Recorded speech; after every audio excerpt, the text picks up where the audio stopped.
Donc, je vais démarrer sur la dernière présentation. C'est toujours assez fort d'enjeu, je dirais. Je vais essayer de reprendre cette perspective historique qu'on a eue au départ. Et je vais vous parler finalement de la psychologie sociale du langage et de la communication.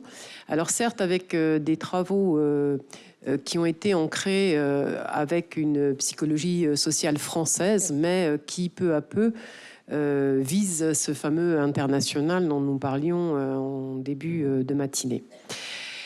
Là, l'idée, c'était de montrer comment finalement une conception théorique ne se retrouve pas uniquement finalement incarnée dans un homme ou une femme, mais aussi se retrouve implantée et ancrée dans un contexte ici sociologique. Alors, quel est ce contexte au départ? Je suis partie de là où vient cette théorie, c'est-à-dire l'université de Vincennes. Alors, cette université de Vincennes, en fait, est une université assez ancienne, hein, puisqu'elle a été créée en 1969. Sous Edgar Faure. Donc, c'est pas tout à fait récent. Donc, il y a plus de 50 ans. Et cette université, en fait, était une université qui a été créée à titre expérimental. Donc, ça veut dire qu'il s'agissait d'y développer un mode d'enseignement et un mode de recherche absolument particulier. Donc, je vais revenir sur finalement ces innovations pédagogiques et je vais revenir sur finalement quels étaient les points d'ancrage de l'université de Vincennes. Alors c'est là finalement qu'ont démarré les premiers travaux du groupe de recherche sur la parole. Alors d'abord, c'était une université en sciences humaines et qui revendiquait résolument cet ancrage en sciences humaines. Donc effectivement, il y avait toute une partie liée à la sociologie, à la philosophie, à l'histoire, hein, à la psychanalyse, puisque Lacan y a fait aussi une petite apparition, aux sciences de l'éducation. Et cette présence en fait de la psychologie était au départ très très minoritaire, presque inexistante. Il y avait d'ailleurs un département, le premier département qui s'appelait le département de cinéma, où Godard y a mis également les pieds. Donc ça veut dire qu'il y avait quand même un sacré foisonnement d'idées à l'université de Vincennes. Alors quel était le principe? Vous allez comprendre ensuite le lien avec la théorie du contrat de communication. Quel était le principe de base? C'est qu'il y avait une ouverture pour tous, et plus exactement 30% de non-bacheliers. Je ne parle pas des DAEU, mais bien des non-bacheliers. Ils n'avaient pas le bac du tout. Donc c'était des ouvriers, des employés, peu importe, qui venaient à l'université et à qui on donnait leur chance. Ils validaient ou pas, mais ils avaient leur chance. Il y avait également des cours du soir pour pouvoir ajuster tout cela. Et c'était des cours qui duraient jusqu'à 22h, 23h. L'université fonctionnait de manière pleine. L'idée, c'était de former des salariés à un savoir intellectuel non finalisé. C'est-à-dire que finalement, on n'orientait pas d'abord sur des objectifs pédagogiques. Vous allez voir comment ça fonctionnait. Et par ailleurs, il n'y avait pas derrière de finalisation autour de cette... de métiers particuliers. Je sais que ça va parler à certains. Il fallait aussi favoriser l'accès aux parents, aux jeunes parents, et donc il y avait non seulement une crèche, des berceaux, comme on dit à l'université, mais aussi une école maternelle, qui permettait tout simplement aux jeunes de pouvoir venir, et aux parents plus âgés de pouvoir venir et de scolariser leurs enfants.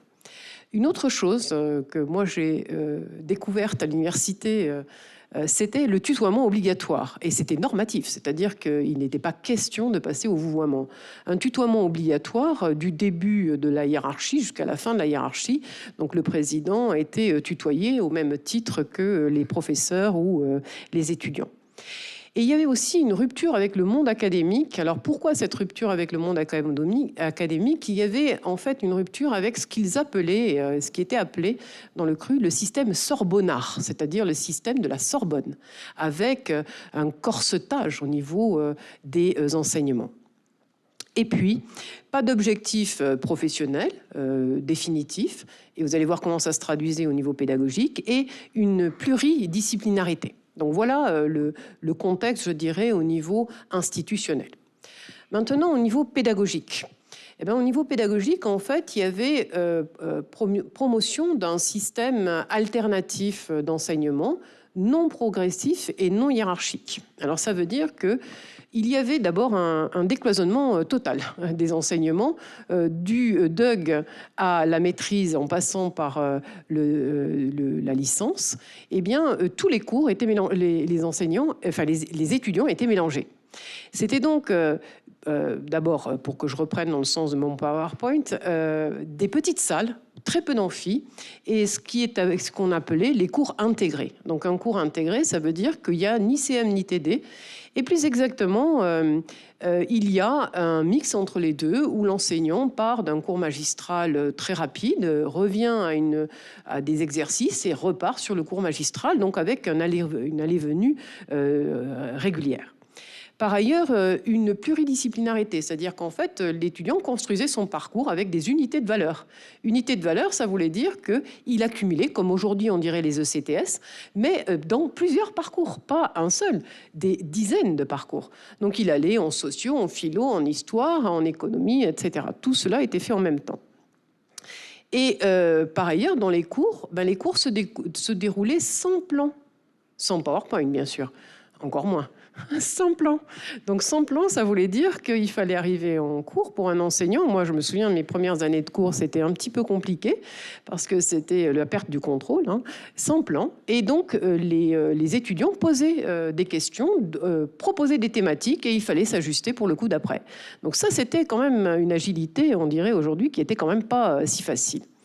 Et puis, il y avait ensuite des exposés, des débats, des échanges. Et donc, je vais déjà vous donner un premier mot-clé, une communication qui était déjà vraiment collaborative avec une co-construction. Le cours n'était pas...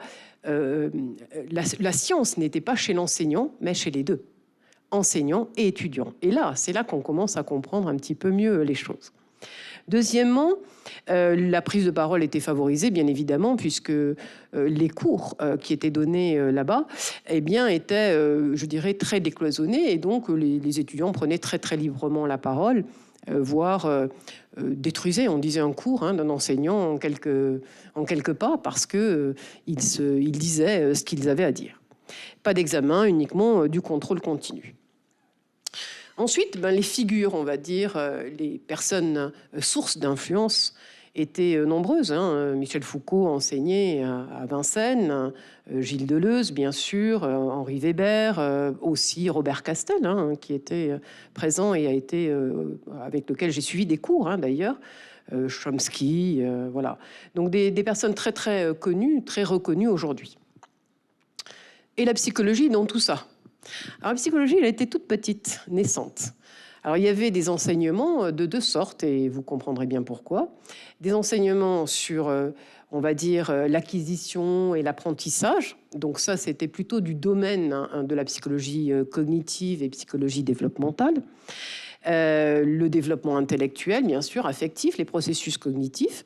Et il y avait une deuxième sorte d'enseignement qui était la communication et le langage et les processus de groupe qui étaient plutôt le domaine de la psychologie sociale. Et donc, je vous ai donné des noms, effectivement, il y avait Richard, Leny, qui était présent à l'université de Vincennes. Et puis, côté social, Matalon, qui arrivait un petit peu plus tard, en 72, et Guy Guillon, qui commençait à faire, on va dire, ses premiers pas. Alors, ça va donner finalement un certain nombre d'intérêts autour de la question des interactions sociales et des influences sociales. Pourquoi ? Parce que le milieu, le cœur. Ensuite, eh bien, 1980, c'est la fin de Vincennes, en fait. C'est une belle aventure qui a duré un certain temps, mais qui a été déménagée de force à Saint-Denis. Et ça a été déménagé de force à Saint-Denis avec une destruction des anciens locaux en l'espace de 3 jours. 3 jours, l'université a été totalement détruite. Et donc, il ne reste plus rien à Vincennes des anciens locaux. Ça a été un traumatisme qui a mis finalement ces enseignants-chercheurs, et notamment en psychologie. Moi, je suis arrivée en 81 à l'université qui a été déménagée. Et c'était un tel traumatisme que vraiment, on les avait mis en position finalement d'être des minorités, vraiment. C'est-à-dire en fait d'être trop en avance sur la pédagogie, trop en avance sur la recherche. Et donc, ils ont commencé à bloquer finalement, en quelque sorte, la recherche autour de thématiques qui étaient de plus en plus resserrées. Alors maintenant, 80, ça veut dire c'est l'université qu'on a appelée de Vincennes à Saint-Denis, entre deux identités. Je vous ai mis les logos, rien que pour que vous voyez comment l'identité a évolué. Donc le premier logo, il y a écrit Vincennes-Saint-Denis.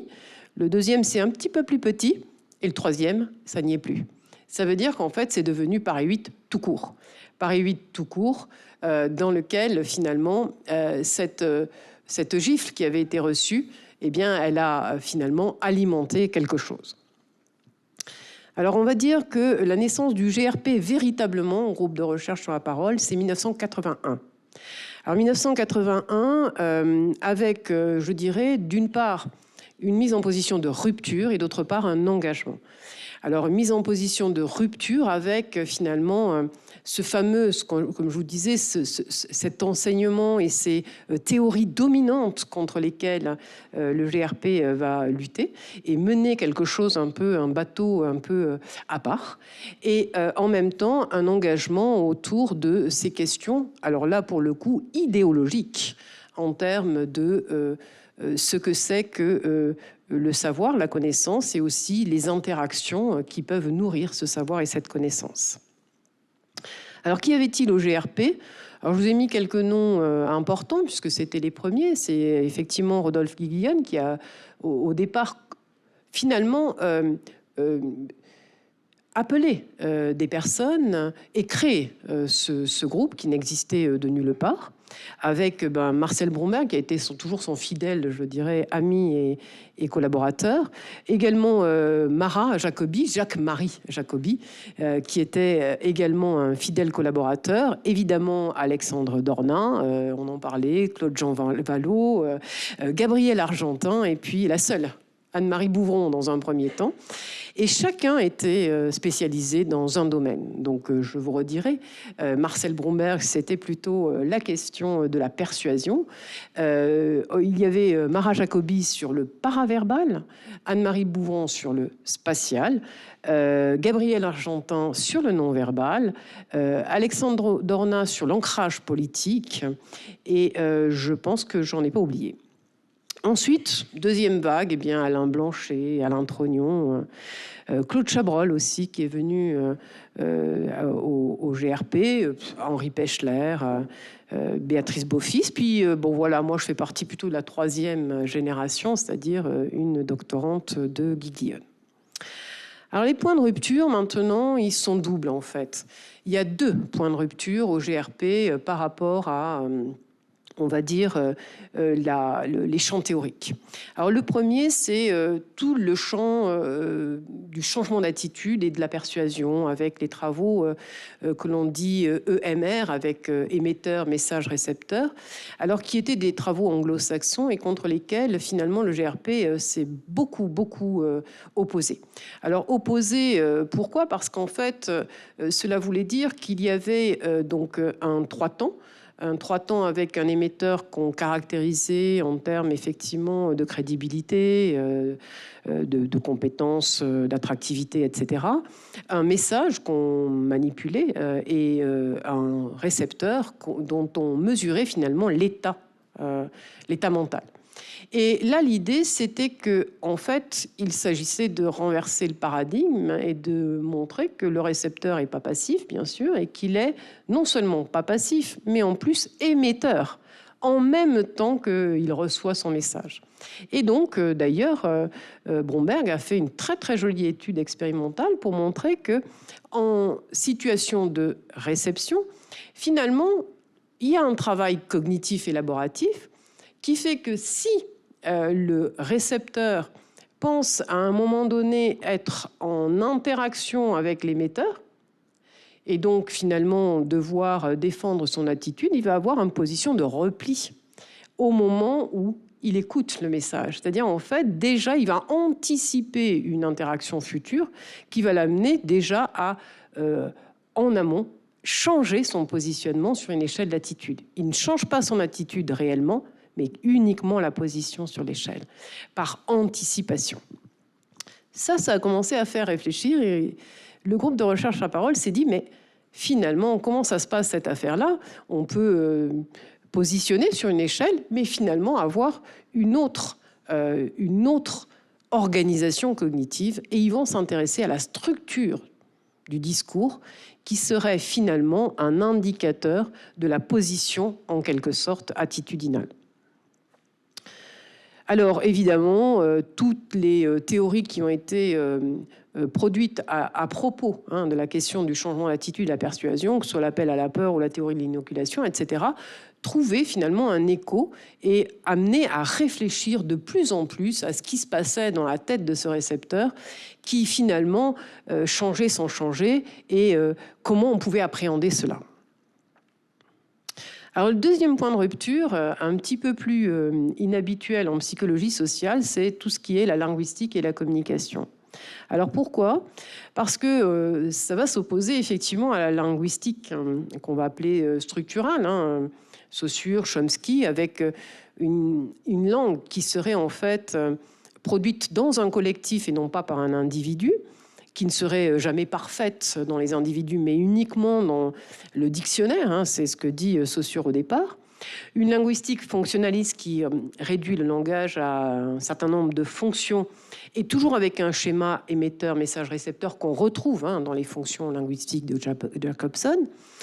Et puis, quand même, une bouffée d'air avec la question de la philosophie du langage, Austin, Strawson, Searle, Van der Weyken, qui étaient en fait les premiers qui ont permis au GRP finalement de dire oui, ça y est, il y a quelque chose d'intéressant, c'est que le langage permet d'agir. D'agir sur quoi? Sur autrui.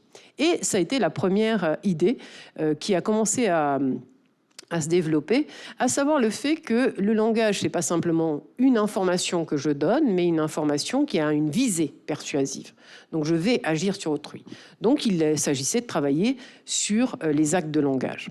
Bien évidemment, il y a eu également la question de la pragmatique linguistique avec les travaux de Grice, Recanati, Searle sur finalement ou Wilson et Sperber, qui finalement ont permis aussi un point supplémentaire. Pourquoi? Parce que le langage, effectivement, était conçu comme étant une co-construction, si on regardait Grice par exemple, mais pas qu'une co-construction en termes d'échange d'informations, puisque Grice, finalement, c'est maxime, quantité, qualité, relation, modalité, qui reste quand même assez limité en termes de communication, mais bien aussi derrière le fait c'est bien Grice, c'est bien son idée, c'est que chacun contribue à cet échange. Et donc, ils vont réfléchir à cette notion de co-construction. Donc, deux choses. La question finalement de la psychologie sociale de la persuasion, et d'autre part, tout l'apport technique que pourra avoir la linguistique. Alors, un point particulier qui est intéressant, c'est dans la pragmatique linguistique, la notion de polyphonie énonciative qu'on va retrouver à travers notamment les travaux de Ducrot, et qui nous intéressait tout particulièrement parce que ça permet justement, quand on analyse les choses, à la fois de dire quelque chose et de ne pas le prendre en charge. Alors, dit autrement, du point de vue de l'analyse du contenu, si on travaille par exemple sur la dissonance, je regarde David, eh bien, ça veut dire que le contenu sera exactement le même, mais la prise en charge avec une dissociation entre le locuteur et l'énonciateur permet justement de ne pas assumer le propos qui est tenu. Et donc, finalement, une attitude qui peut être beaucoup plus fluctuante que ce qu'on pourrait penser. Et sachant que, évidemment, cette attitude n'apparaît pas de manière toujours explicite. Alors, qu'est-ce que ça veut dire? Ça veut dire déjà que les travaux du GRP sont ancrés dans deux je dirais, on va dire une première étape avec les travaux de Guiglione et de Beauvois sur l'homme et son langage, avec la notion d'attitude langagière, qui a été vraiment un démarrage de cette question. Et deuxièmement, avec champ éducatif, le contrat de communication. Alors, champ éducatif, ne cherchez pas, hein, vous ne le trouverez pas. C'est vraiment à l'époque, comme disait... comme on disait ce matin, eh bien c'était une époque où on publiait en français et voilà, on sortait dans une revue, c'était bien, c'était très bien. Nicole l'a dit et c'est vrai que c'était les ouvrages et les revues françaises parce qu'il fallait se faire connaître.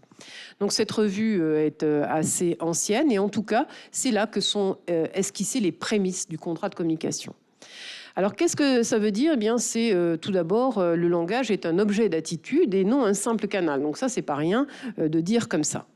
Et pourquoi? Parce qu'on va parler de langage-objet, c'est-à-dire qu'il y a le sujet, il y a son attitude, et finalement, le langage est un moyen d'ancrer cette attitude. Ensuite, le langage est approprié par le sujet parlant. Ça veut dire qu'effectivement, on est loin de la linguistique saussurienne ou chomskienne. Ça n'a rien à voir. Ça veut dire qu'en fait, le sujet utilise le langage dans un objectif. La communication est un acte. Bon, ça, c'est la pragmatique linguistique, la philosophie des actes de langage. Tout acte de communication est un échange, c'est-à-dire qu'il prend en compte déjà l'état mental de l'interlocuteur. Et puis, c'est ancré dans une situation sociale qui est porteuse d'enjeux. On commence à voir les prémices du contrat de communication. Il a une visée persuasive, véritablement, même si parfois le contenu apparaît de la même manière. En fait, on va voir que cette structure sert ses objectifs de persuasion.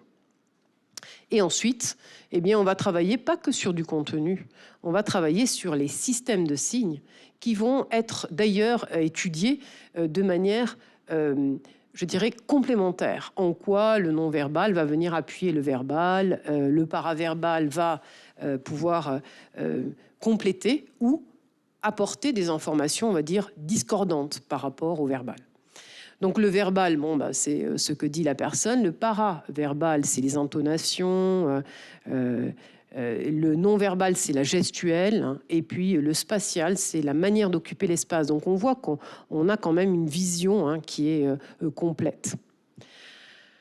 Alors ensuite, les premiers pas, eh bien, c'est le contrat de communication. Alors ce contrat de communication, en fait, part d'une situation potentiellement communicative, comme disait Marie-France ce matin. Donc une situation potentiellement communicative, c'est est-ce que je vais ou non communiquer avec l'autre? Et ça a l'air de rien, mais parfois on se pose la question.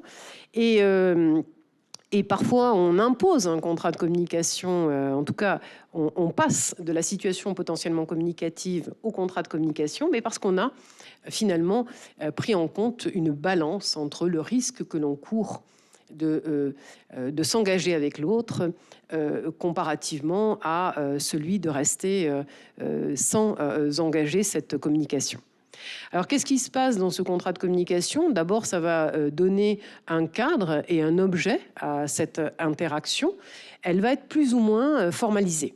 Alors, plus ou moins formalisée, alors moi je dis, il y a des contrats zéro et des contrats plus. Alors le contrat zéro, ça veut dire qu'au départ, il n'y a pas de script. Ça veut dire que c'est parfois une rencontre fortuite.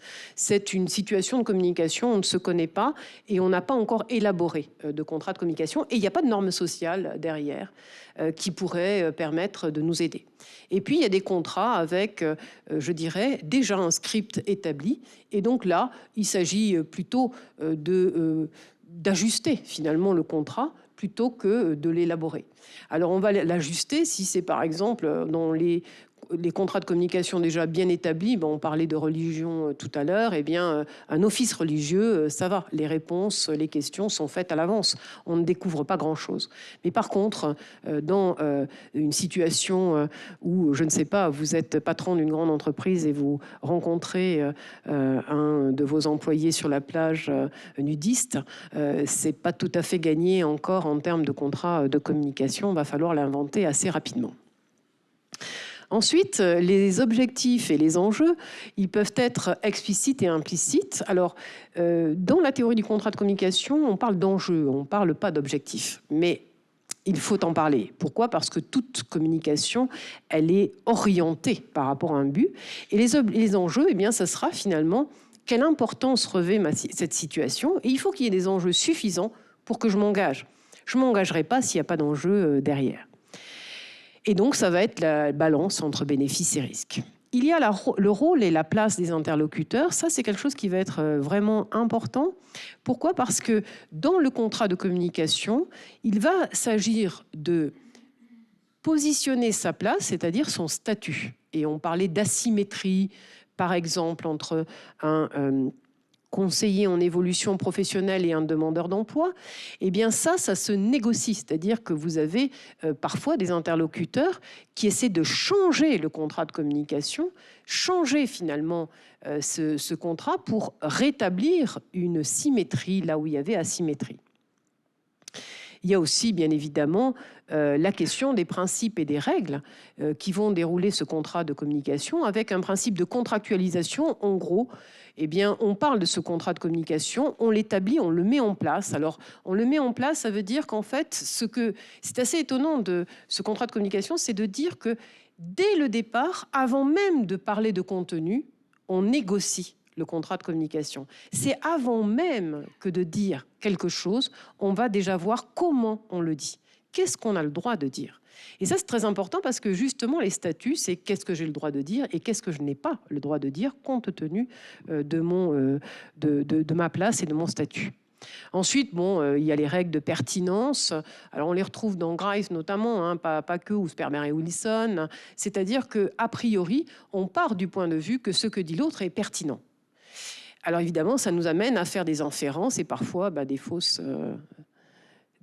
inférences. Une réciprocité et puis un principe qui est très important de compétition ou d'influence, c'est-à-dire que ce que disait Giglione, c'est qu'on essaie de faire en sorte que l'interlocuteur voit un monde plus vrai que l'autre, ce qui m'amène à vous parler après de la deuxième partie. Donc, le contrat de communication, le début, c'est par le jeu des validations, quasi-validation et non-validation. On ne va pas dire ce que tu dis ne m'intéresse pas ou je rebondis sur ce que tu dis. C'est la manière dont tu me le dis et moi, dans la manière dont je vais te répondre, je vais te dire je suis OK ou je suis pas OK que tu me parles comme ça. Voilà, en clair, c'est ça le contrat de communication. Donc c'est pour ça que les adolescents négocient très rapidement le contrat de communication. Les parents restent sur l'ancien contrat de communication. Les adolescents, ils ont tendance à vouloir un petit peu faire bouger les lignes. Régler le déroulement, c'est-à-dire que dès qu'il y a infraction au contrat de communication, eh bien, ces quasi-validations, non-validations vont permettre de régler. Et enfin, la mise en œuvre, c'est le jeu d'influence, c'est-à-dire en fait, toute situation de communication vise à convaincre l'autre, c'est-à-dire à lui imposer nos propres modes de représentation. Voilà la perspective de Giglione. Alors, deuxième point, c'est l'analyse propositionnelle du discours. Et on va voir que cette analyse propositionnelle du discours, qui donnera par la suite l'analyse cognitivo-discursive et aussi la question des programmes cognitivo-discursifs, est quelque chose d'assez important parce que ça va marquer dans le discours, finalement, cette importance de l'attitude. Alors, pourquoi ? Parce que pour l'analyse propositionnelle du discours, tout énoncé se réduit à X, P, Y. X étant celui qui parle, P étant le prédicat, c'est-à-dire la manière de le dire, et Y étant ce petit contenu qu'on va d'ailleurs très peu coder. On ne s'intéressera pas tellement à ce contenu, on va s'intéresser plutôt à ces fameux prédicats, puisqu'il y a entre-temps, c'est-à-dire ces jeux polyphoniques, au travers, bien évidemment, du jeu locuteur-énonciateur, mais aussi au travers des modalisations, par exemple, qui peuvent marquer cette distance que je peux avoir avec du contenu. Alors justement, par rapport à cette évolution et ces programmes cognitivo-discursifs, souvent on ne les comprend pas trop bien parce qu'on se dit « oula, ça a l'air bien compliqué cette affaire ». C'est beaucoup d'indicateurs langagiers, on n'y comprend rien et par ailleurs, ça semble peu opérationnel. En réalité, non, ça l'est, mais simplement il faut aborder les choses de manière assez, on va dire, pragmatique. Alors c'est au départ la théorie des mondes d'Intika. Alors évidemment, on dit que Pagès, c'est pas facile, mais alors Intika, c'est pas simple non plus. Et donc c'est effectivement une perspective très philosophique derrière laquelle on va dire qu'en fait, il y a un monde réel, celui qu'on perçoit, mais parmi un ensemble d'autres mondes également possibles. Deuxièmement, l'individu va avoir une relation de questionnement au monde, c'est-à-dire est-ce que ce monde est vrai ou pas. Et troisièmement, l'issue de ce questionnement va l'amener à tirer deux conclusions opposées, ce qui va m'amener à vous préciser qu'il existe en fait deux programmes argumentatifs différents, deux programmes cognitivo-discursifs différents qui sont issus de cette, on va dire, présentation. Alors ma conclusion, c'est, d'après Intika, c'est je sais, donc vous comprendrez derrière, j'ai une attitude avec une force importante. Si je reprends Fazio, par exemple, la force de l'attitude est là, c'est-à-dire je sais, ça veut dire qu'il est vrai que je sais, et il n'y a qu'un seul monde qui est mis en scène, celui que je décris. Et ce que je sais est vrai, c'est la deuxième chose, et ce monde 2 mis en scène exclut tout autre, c'est-à-dire on va avoir une logique qu'on appelle fermée. Il n'y a qu'un seul monde. Deuxième conclusion, c'est je crois. Donc je crois, ça veut dire il est vrai que je crois. Ça, c'est le monde 1 qui est mis en scène. Le deuxième monde qui est mis en scène, c'est ce que je crois est possible. Et enfin, le troisième monde qui va être mis en scène, c'est ce que je sais est vrai, mais ça peut être vrai dans un monde 3 primes, 3 secondes, 3 tierces, c'est-à-dire autant de mondes possibles qui pourraient être aussi vrais que celui auquel je crois. Vous voyez que ça complique un peu les choses. Alors à partir de là, eh bien, on aura une ouverture de l'arbre logique, c'est-à-dire on va avoir un univers possible parmi un ensemble d'autres univers. Et là, Giglione, cette équipe se dit « Ah, on tient quelque chose ». Il y a d'un côté ce qu'ils ont appelé les attitudes extrémisées, avec fermeture de l'arbre logique, et de l'autre côté les attitudes médianes, avec ouverture de l'arbre logique. Je ne parle pas ici de polarité. Les extrémisés peuvent être très favorables ou très défavorables. Peu importe, ils seront dans une fermeture. Alors que les médians seront dans une ouverture de l'arbre logique. Alors effectivement, ils ont une attitude bien particulière. Alors ça va se traduire par trois mondes, avec trois programmes argumentatifs. Un premier qui sera la réalité affirmée, je sais. Une réalité à construire, c'est j'explique. Et une réalité comme univers possible, c'est je crois. Et cette réalité affirmée, je sais, c'est plutôt les sujets extrémisés quand ils n'ont pas d'interlocuteur direct, c'est-à-dire quand ils ne sont pas dans une situation d'interlocution. Ils affirment ce qu'ils croient être vrai. La réalité à construire, c'est plutôt des sujets qui ont une attitude extrémisée, donc forte, et face à quelqu'un qui peut avoir une attitude qui est opposée, par exemple. Et donc, c'est j'explique. Et enfin, les sujets médians, qui sont ceux qu'on met au milieu de la Likert, vous savez, cette fameuse Likert avec ces médians dont on dit « oh, mais laissez-les tomber, c'est pas une attitude ». Eh bien, ce que disent les programmes cognitivo-discursifs, c'est que c'est une attitude, bien évidemment, mais une attitude qui prend en compte ces fameux mondes alternatifs. Donc ça, c'est ces sujets médians. Ensuite, eh bien, un monde unique à l'exclusion de tout autre, un monde alternatif parmi un ensemble de possibles, et au milieu, un monde en élaboration qui exclut petit à petit les autres. Du point de vue du contenu maintenant, ben, ça a été traité du point de vue du contenu en termes de logique argumentative, avec une logique argumentative précisée comme étant monolithique pour ce qui concernait le programme réalité affirmée, avec des arguments unipolarisés et fortement polarisés. On retrouve la structure de l'attitude avec une attitude qui est ancrée. Deuxièmement, un programme qui est plutôt une structure argumentative en entonnoir avec des arguments bipolarisés au début et unipolarisés à la fin et qui deviennent de plus en plus polarisés.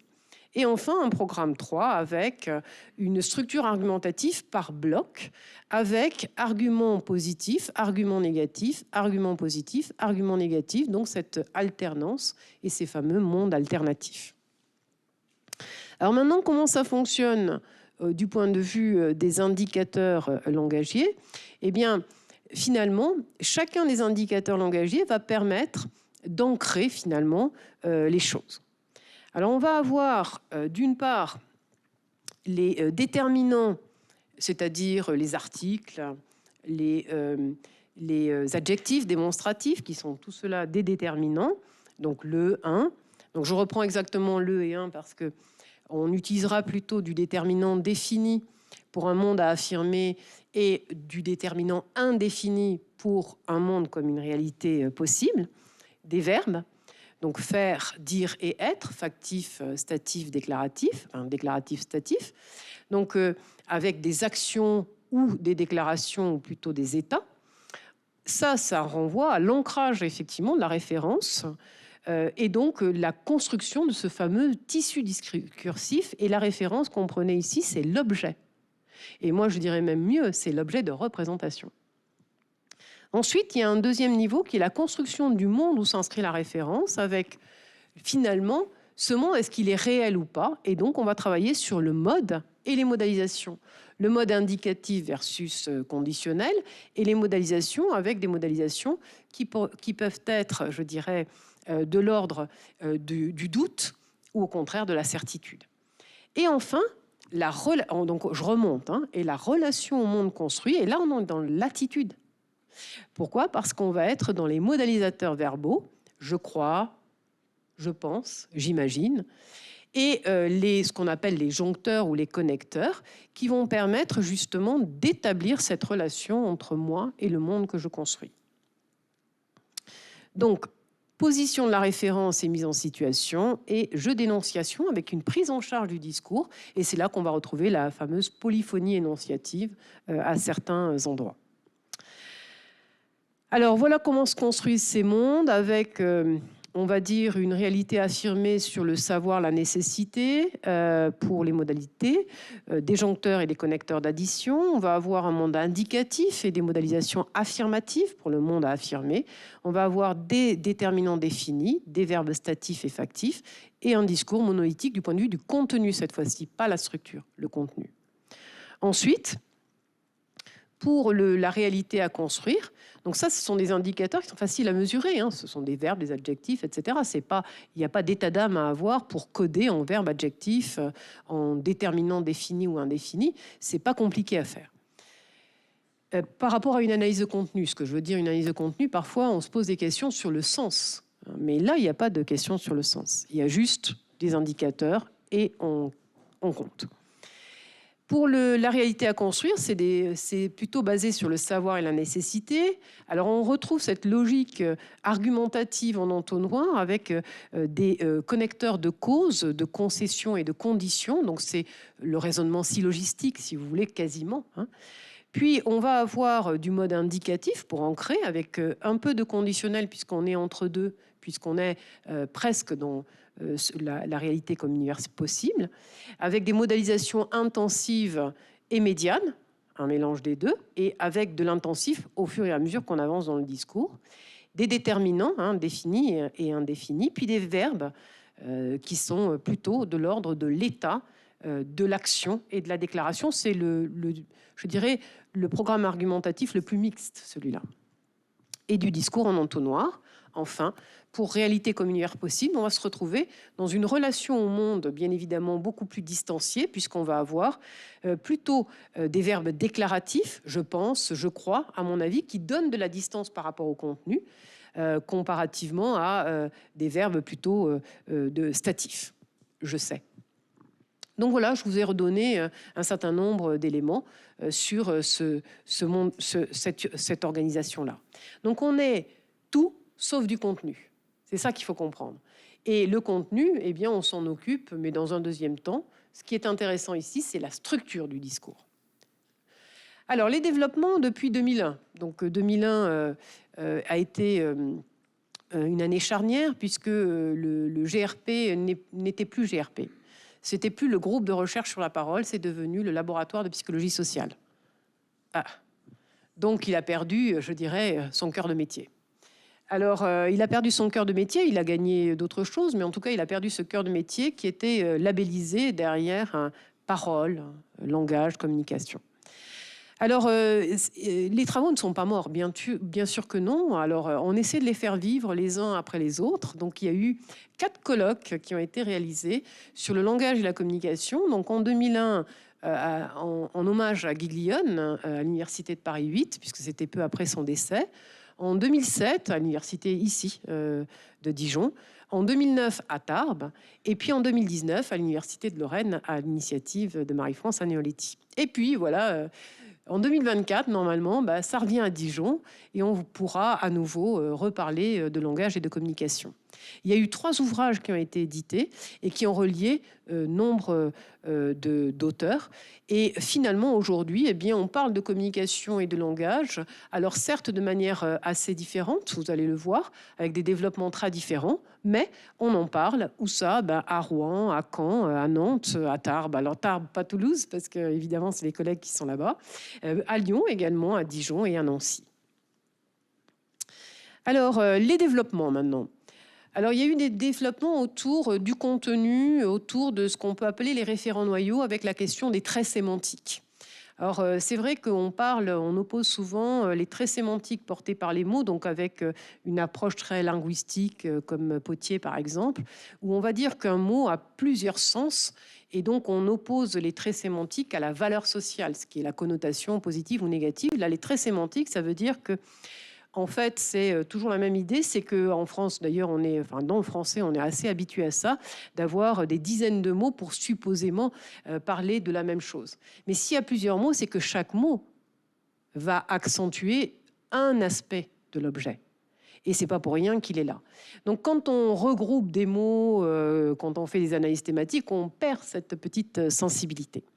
Donc il y a tout ce qui est polarisation et dénomination sur laquelle on a travaillé, notamment sur la dénomination, montrer que les substantifs par rapport aux adjectifs et aux verbes ne portent pas les mêmes traits sémantiques au final.